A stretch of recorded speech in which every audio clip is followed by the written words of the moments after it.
Hi everyone, आज ये 17 जनवरी 2026 के important current affair static G के क्वेश्चन को डिस्कस करते हैं। So let's get started without any further delay. प्रश्न संख्या 1 से स्टार्ट करते हैं। अरुणोदय अभियान और बोड़ा त्यौहार का संबंध किन राज्यों से है?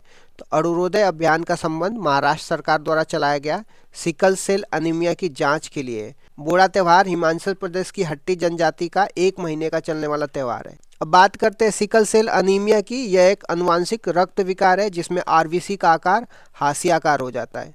भारतीय सेना दिवस की बात करते हैं तो 15 जनवरी को भारतीय सेना दिवस मनाया गया है। 2026 को सेना ने नेटवर्किंग और डेटा सेंट्रिसिटी का वर्ष घोषित किया है।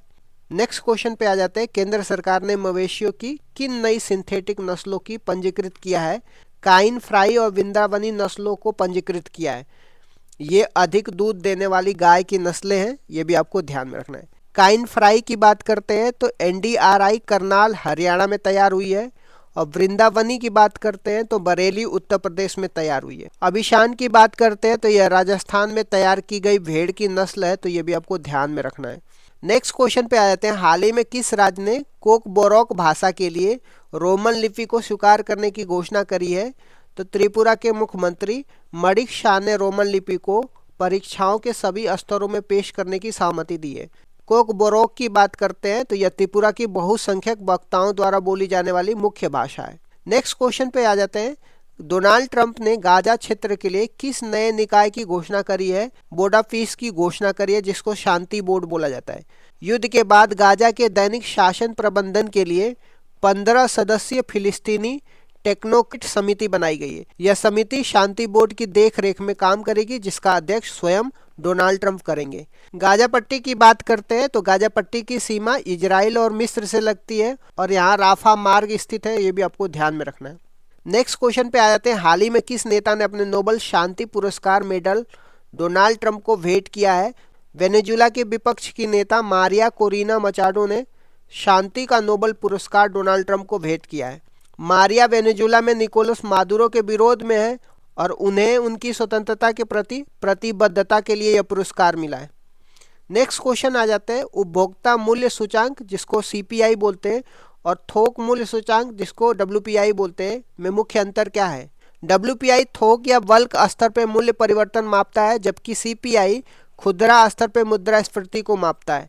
डब्ल्यूपीआई में केवल वस्तुएं गुड्स शामिल होते हैं, जबकि सीपीआई में वस्तुएं और सेवाएं जैसे शिक्षा और स्वास्थ्य दोनों ही शामिल होते हैं। आरबीआई महंगाई को मापने के लिए सीपीआई का ही उपयोग करती है, तो ये भी आपको ध्यान में रखना है। नेक्स्ट क्वेश्चन में आ जाते हैं। जीवित जीवों में आयरन सबसे महत्वपूर्ण तत्व क्यों है? क्योंकि यह हीमोग्लोबिन द्वारा ऑक्सीजन के परिवहन और भंडारण में मुख्य भूमिका निभाता है। आयरन की कमी से ऑक्सीजन की आपूर्ति कम हो जाती है, जिससे थकान, चक्कर आना और अनीमिया जैसी समस्याएं होती हैं। महिलाओं को मासिक धर्म के कारण होने वाले रक्त की हानि की भरपाई के लिए पुरुषों की तुलना में दुगुना आयरन की मात्रा की आवश्यकता होती है। मिलेट्स, बिना पॉलिश वाले चावल और हरी पत्तेदार सब्जियां आयरन के अच्छे स्रोत है, तो ये भी आपको ध्यान में रखना है। नेक्स्ट क्वेश्चन आ जाते हैं। टाइलर पुरस्कार 2026 किसने जीता है और इसे किस नाम से जाना जाता है? अमेरिकी वैज्ञानिक टोबी कियर्स ने इसे जीता है और इसे पर्यावरण का नोबेल पुरस्कार भी कहा जाता है। टोबी कियर्स को यह पुरस्कार मिट्टी के नीचे छिपे फंगल नेटवर्क और कवक जैव विविधता पर उनके शोध के लिए दिया गया है। नेक्स्ट क्वेश्चन पे आ जाते हैं। अंतर्राष्ट्रीय अंतरिक्ष स्टेशन से पहला मेडिकल इवैक्यूएशन मिशन किसने पूरा किया है? एलन मस्क के नेतृत्व वाली कंपनी स्पेस एक्स ने पूरा किया है। यह आईएसएस से पहला चिकित्सा निकासी अभियान था, जिसमें नासा, जाक्सा जापान की स्पेस एजेंसी है, और रोस्कोमास जो रूस की एजेंसी है, ने अंतरिक्ष यात्रियों को वापस लाया है। ये अंतरिक्ष यात्री स्पेस एक्स के ड्रैगन कैप्सूल से पृथ्वी पर लौटे हैं और कैलिफोर्निया के सैंडियागो तट पे उतरे हैं। नेक्स्ट क्वेश्चन पे आ जाते हैं। इंडियन ओलंपिक एसोसिएशन ने राष्ट्रीय ओलंपिक शिक्षा और विकास कार्यक्रम कहाँ पे लॉन्च किया है? गुजरात, अहमदाबाद में लॉन्च किया है। इंडियन ओलंपिक एसोसिएशन के अध्यक्ष की बात करते हैं तो पीटी उषा है। नेशनल ओलंपिक एकेडमी की बात करते हैं तो इसका निर्देशक गगन नारंग है और यह शूटिंग के लिए बनाया गया है। अंतर्राष्ट्रीय ओलंपिक समिति की बात करते हैं तो इसका मुख्यालय लुसाने, स्विट्जरलैंड है, तो ये भी आपको ध्यान में रखना है। नेक्स्ट क्वेश्चन में आ जाते हैं। हाल ही में आईटीबीपी और बीएसएफ के नए प्रमुख किसे नियुक्त किया गया है? आईटीबीपी के प्रमुख शत्रुजीत सिंह कपूर को नियुक्त किया गया है और बीएसएफ के प्रमुख प्रवीण कुमार को नियुक्त किया गया है। अतिरिक्त पॉइंट की बात करते हैं तो आईटीबीपी की स्थापना 1962 भारत चीन युद्ध के बाद हुआ था। बीएसएफ की स्थापना की बात करते हैं तो 1965 में हुआ था और यह भारत पाकिस्तान और भारत बांग्लादेश की सीमा पर तैनात है, तो यह भी आपको ध्यान में रखना है। आईएनए के प्रमुख कौन है? राकेश अग्रवाल को नियुक्त किया गया है, तो यह भी आपको ध्यान में रखना है। नेक्स्ट क्वेश्चन में आते हैं, अमेरिका ने किस संगठन को हाल ही में आतंकवादी संगठन घोषित किया है और इसका संबंध किन देशों से है? नेक्स्ट क्वेश्चन पे आ जाते हैं, अमेरिका ने किस संगठन को हाल ही में आतंकवादी संगठन घोषित किया है और इसका संबंध किन देशों से है? तो मुस्लिम ब्रदरहुड से है। मुस्लिम ब्रदरहुड को अमेरिका ने आतंकवादी संगठन घोषित कर दिया है। इसका संबंध इजिप्ट, लेबनान और जॉर्डन से है। यह संगठन गाजा पट्टी के हमास को सहायता प्रदान करता है जो इजराइल के विरोध में है। जॉर्डन की बात करते हैं तो जॉर्डन की राजधानी अम्मान है और यहीं पे डेड सी है। मिस्र की बात करते हैं तो मिस्र की राजधानी कायरा है और इसे नील नदी का बदान कहते हैं। प्रश्न संख्या 1 से स्टार्ट करते हैं। बिल फॉर पीस 2026 नौसैनिक अभ्यास किन देशों के बीच आयोजित किया गया है? तो यह चीन, रूस और ईरान के बीच आयोजित किया गया है। यह अभ्यास दक्षिणी अफ्रीका जल क्षेत्र में आयोजित किया गया है। इसके मुख्य उद्देश्य की बात करते हैं तो इसका मुख्य उद्देश्य समुद्री सुरक्षा बढ़ाना और अमेरिकी प्रभाव को काउंटर करना है। इस अभ्यास को ब्रिक्स प्लस अभ्यास भी कहा जाता है। नेक्स्ट क्वेश्चन पे आ जाते हैं, म्यांमार के खिलाफ रोहिंग्या नरसंहार मामले में अंतर्राष्ट्रीय न्यायालय में सुनवाई किस देश के प्रस्ताव पे हुई है? गाम्बिया के प्रस्ताव पे अंतर्राष्ट्रीय न्यायालय में सुनवाई हुई है। रोहिंग्या कौन है? रोहिंग्या म्यांमार में रहने वाले मुस्लिम कम्युनिटी है। इनके ऊपर क्या हो रहा है? नरसंहार हो रहा है, तो म्यांमार इनको मार के भगा रहा है। इस वजह से अंतर्राष्ट्रीय न्यायालय में सुनवाई हुई है। कौन किया है प्रस्ताव? गाम्बिया ने प्रस्ताव किया है। इतनी सारी बातें आपको ध्यान में रखना होगा कि जो इंडिया का मैप आप देखोगे तो भारत का पड़ोसी देश म्यांमार है, यहाँ पे रोहिंग्या मुस्लिम रहते हैं। इनके खिलाफ म्यांमार क्या कर रहा है? नरसंहार कर रहा है। तो ये दूसरे देशों में, भारत में, बांग्लादेश में आके शरणार्थी बन रहे हैं। इन रोहिंग्या को बचाने के लिए गाम्बिया ने इंटरनेशनल कोर्ट में क्या करी है? प्रस्ताव डाला है। किसके खिलाफ? म्यांमार के खिलाफ। रोहिंग्या समुदाय म्यांमार में रखाइन प्रांत के निवासी हैं। तो रोहिंग्या समुदाय कहाँ पे? म्यांमार में रखाइन प्रांत के निवासी हैं और इन्हें बोट्समैन कहा जाता है। क्यों कहा जाता है? क्योंकि नरसंहार के बाद ये नाव पर रहने को मजबूर हो गए। तो इनके साथ जब म्यांमार मार के भगा रहा था तो ये लोग नाव पे रहने के लिए मजबूर हो गए, इसीलिए इनको बोट्समैन कहा गया। अंतर्राष्ट्रीय न्यायालय की बात करते हैं तो इसका हेडक्वार्टर द हेग में है और इसमें 15 न्यायाधीश होते हैं और उनका कार्यकाल 9 वर्ष के लिए होता है, तो ये भी आपको ध्यान में रखना है। अगले प्रश्न पे आ जाते हैं, भारत राष्ट्रमंडल के स्पीकरों और पीठासीन अधिकारियों के किस सम्मेलन की मेजबानी कर रहा है? तो 28वें सम्मेलन की मेजबानी कर रहा है। यह सम्मेलन नई दिल्ली में 14 जनवरी से शुरू हो रहा है और इसकी अध्यक्षता लोकसभा स्पीकर श्री ओम बिरला करेंगे। इस सम्मेलन में पाकिस्तान और बांग्लादेश शामिल नहीं हो रहे, तो ये भी आपको ध्यान में रखना। नेक्स्ट क्वेश्चन पे आ जाते हैं, वर्ष 2025 के अंत तक भारत की नॉन फॉसिल फ्यूल क्षमता कितनी दर्ज की गई है? 266.78 गीगावाट दर्ज की गई है। 2024 की तुलना में 22.6% की वृद्धि हुई है। भारत का लक्ष्य 2030 तक 500 गीगावाट नवीकरणीय ऊर्जा क्षमता और 2070 तक नेट जीरो कार्बन उत्सर्जन प्राप्त करना भारत का लक्ष्य है, तो ये भी आपको ध्यान में रखना है। नेक्स्ट क्वेश्चन पे आ जाते हैं, Asia best employer brand award 2026 से किस भारतीय संस्थान को सम्मानित किया गया है? तो बॉम्बे स्टॉक एक्सचेंज, जिसको बीएससी बोलते हैं, इसको सम्मानित किया गया है। बीएससी की स्थापना की बात करते हैं तो 1875 में हुई थी, जो एशिया का सबसे पुराना स्टॉक एक्सचेंज है। इसका मुख्यालय कहाँ पे है? तो बीएससी बॉम्बे स्टॉक एक्सचेंज का मुख्यालय दलाल स्ट्रीट मुंबई में। इसके इंडेक्स का नाम क्या है? सेंसेक्स है, तो ये भी आपको ध्यान में रखना है। नेक्स्ट क्वेश्चन पे आ जाते हैं, दविंदर सिंह गर्चा, जिनका हाल ही में निधन हो गया, किस खेल से संबंधित प्रसिद्ध खिलाड़ी हैं? तो हॉकी से संबंधित है। वे 1980 के मॉस्को ओलंपिक की स्वर्ण पदक विजेता टीम के सदस्य थे। उन्हें 2021 में major Dhyan Chand lifetime achievement award से सम्मानित किया गया था। नेक्स्ट क्वेश्चन पे आ जाता है, तीसरा भारतीय लाइट हाउस महोत्सव कहाँ आयोजित किया गया है? तो विशाखापट्टनम, आंध्र प्रदेश आयोजित किया गया है। इसका शुभारंभ केंद्रीय मंत्री सर्बानंद सोनोवाल और पूर्व उपराष्ट्रपति वेंकैया नायडू ने किया है। पहला भारतीय लाइट हाउस महोत्सव कहाँ पे हुआ था? गोवा 2023 में। दूसरा भारतीय लाइट हाउस महोत्सव कहाँ पे हुआ था? पुरी, उड़ीसा 2024 में। तीसरा भारतीय लाइट हाउस महोत्सव कहाँ पे हुआ है? विशाखापट्टनम, आंध्र प्रदेश में, तो ये भी आपको ध्यान में रखना है। नेक्स्ट क्वेश्चन पे आ जाते हैं, खेलो इंडिया बीच गेम 2026 कि पदक तालिका में किस राज्य ने शीर्ष स्थान प्राप्त किया है, तो कर्नाटक ने शीर्ष स्थान प्राप्त किया है। कर्नाटक ने कुल 11 पदक, जिसमें 3 गोल्ड, 2 सिल्वर और 1 ब्रॉन्ज मेडल जीत करके पहला स्थान हासिल किया है। तमिलनाडु दूसरे स्थान पे है। यह गेम्स दीव के खोगला बीच पे आयोजित किया गया है, तो ये भी आपको ध्यान में रखना है। नेक्स्ट क्वेश्चन पे आ जाते हैं। मध्य प्रदेश के किस टाइगर रिजर्व का नाम बदल के डॉक्टर वाकनकर टाइगर रिजर्व रख दिया गया है? रातापानी टाइगर रिजर्व का नाम बदल करके डॉक्टर वाकनकर टाइगर रिजर्व रख दिया गया है। रातापानी टाइगर रिजर्व की बात कर रहे हैं तो यह मध्य प्रदेश का 57 टाइगर रिजर्व है। डॉक्टर विष्णु श्रीधर वाकनकर ने भीमबेटका गुफा चित्रों की खोज की थी, तो यह भी आपको ध्यान में रखना है। नेक्स्ट क्वेश्चन पे आते हैं। भारत ने ब्रिक्स प्रेसिडेंसी 2026 के लिए क्या थीम तय की थी? Building for resilience, innovation, cooperation and sustainability theme रखी थी भारत ने। ब्रिक्स की बात करते हैं, इसमें Brazil, Russia, India, China, south Africa है। भारत इसके लिए लोगो और आधिकारिक वेबसाइट भी लॉन्च किए। ब्रिक्स का 10वां नवीनतम सदस्य इंडोनेशिया बन गया, ये भी आपको ध्यान में रखना है। कुछ इंपॉर्टेंट सांस्कृतिक पर्व की बात करते हैं तो 13 जनवरी को लोहड़ी पंजाब में मनाया जाता है। 14 जनवरी को मकर संक्रांति मनाया जाता है।